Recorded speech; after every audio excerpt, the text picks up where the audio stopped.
Well, a lot happened in 2025, but not much changed. So geopolitical risk has remained elevated.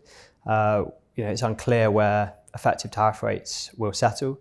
Obviously, they came in being country-based, and more recently, they're now being negotiated around sector-specific tariffs. So we're working through that. Obviously, a big story of the year was Liberation Day and the V-shaped recovery. Much of that was led by Europe. We saw earnings growth really being driven by US companies though. So US companies continue to out-earn the rest of the world by a considerable margin.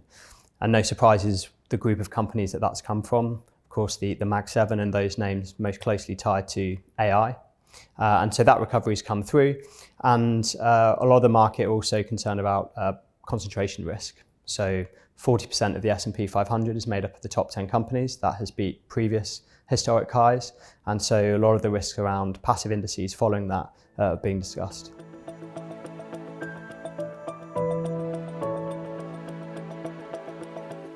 Well, that's the big question on everyone's lips. Are these very high valuations and these big earnings growth expectations going to be met? For us, we look at the current debate, which is around CapEx spend. And just recently in Q3 earnings season, a lot of those hyperscalers announced massive increases to their CapEx spend on AI. So are they going to get good money for that? Well, we need to look at the returns of that spend. And we think some companies are. Meta would be a good example, that have spent a huge amount on AI, but have delivered returns on that. And that's created a positive feedback loop for their earnings. And there's other companies that have really disappointed on their AI spend. Apple would be a good example of that. So, understanding that returns profile is really important.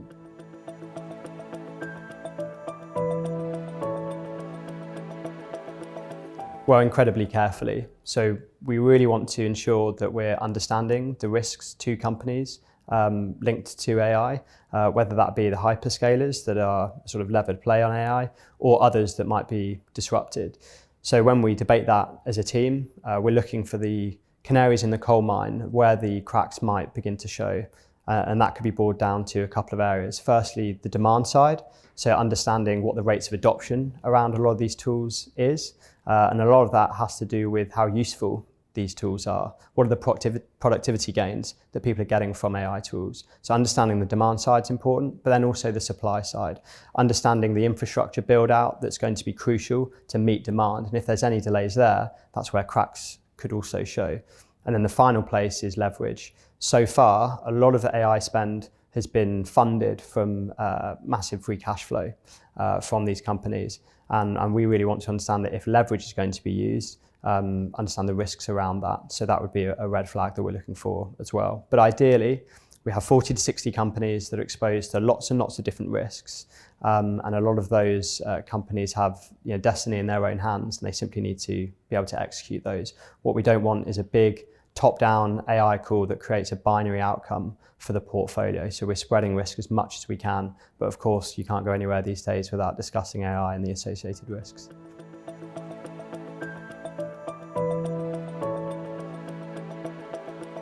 So there's two types of holding in the portfolio, a core holding and an opportunistic holding. But what unites them both is this philosophy around the growth gap.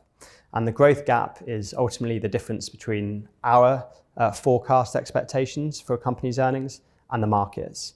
The bigger the growth gap, the more the upside and the more excited we get. Core holdings, which make up about 75% of the portfolio, we own for about 4 to 5 years. And the growth gap opens up in year 3, year 4 and year 5. And these are typically holdings that are sustainable, have a sustainable competitive advantage, are backed by some structural tailwinds, whether that be around aging demographics, technology and innovation.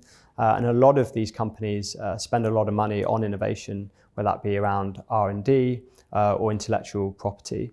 These companies, as I said, we're holding for 4 to 5 years, and they typically demonstrate some growth and some quality characteristics. And then we combine these with what we call our opportunistic holdings, which are roughly 20 to 30% of the portfolio. these are companies where we think there is a short-term growth gap. So roughly over the next 12 to 18 months where we think the market has got it wrong. So this might be driven by some kind of company-specific turnaround, potentially a macro or cyclical kind of change in operating environment. And so therefore these companies have a bit more of a value bias. And when we combine those two, both core and opportunistic holdings, that gives us a really nicely balanced portfolio that should outperform in as many different market environments as possible.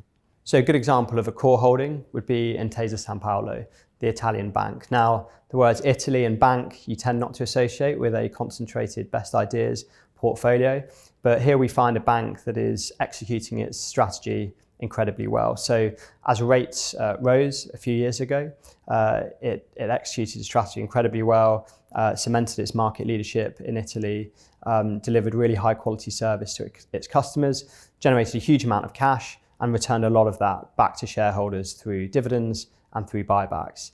When we look at the company today, over the next 2 to 3 years, we think that market leadership will be cemented. And where we think we see a growth gap in earnings is as rates come down, the shift in its customer accounts from cash into higher margin products, which it can offer through its asset management division, should drive further earnings growth. And we think the market underestimates that, and we think that could drive shares higher. On the opportunistic side, we're looking at companies that have a short-term kind of inflection over the next 12 to 18 months. And a good example of that is the business Tapestry, which owned the US handbag brand Coach. So the business had a tough few years over the last few years. The previous management team had made a few errors with inventory levels. That ended up resulting in a lot of discounting, which for a luxury brand is a bad thing. It dilutes the brand vitality.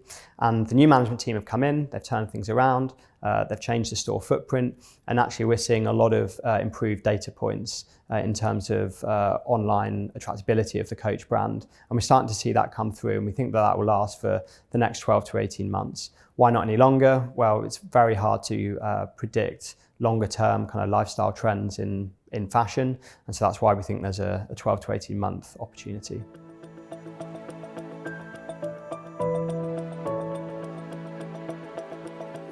When we're looking at companies around the world, one sector that stands out to us is comm services. And there's a number of really compelling ideas in the portfolio. And so we're overweight comm services as a function of the bottom up ideas coming through. So one good example would be Netflix, a name that we all know, and we have big earnings growth gaps in that company based on the fact that we think that Netflix can really start to flex its pricing power muscles. And up until recently, it hasn't really done this.